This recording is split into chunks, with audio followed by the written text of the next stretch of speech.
Nasigang kitang hipon. Yan ang nilagtang ingredients. Lagyan natin itong saba. Mga kapato, lagyan natin ng saba para sulit.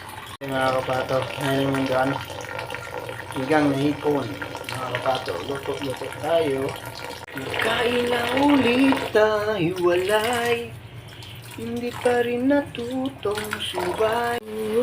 Ito yung mga sangkap, mga kapato, sa sinigang na hipon. Ilang ulit na hiwalay, di ka pa natutong sumabay.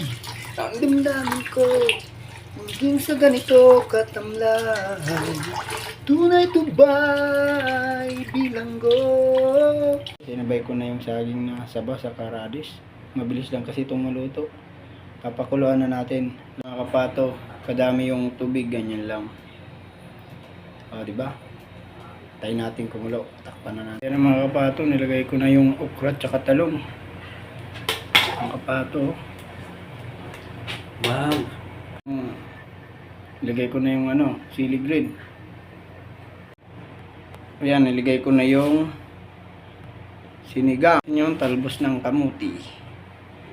Yan na mga kapato, luto na yan. Diba mga kapato? Ayan mga kapato, luto ng sinigang na hipon. Ang gulay, talbos ng kamuti, talong, okra, radish.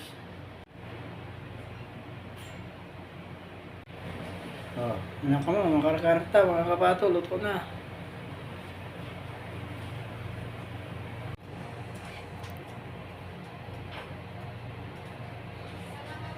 Kapato, luto ng aking sinigang na hipon, no? Anak mo, makarakarta mga kapato, Merry Christmas!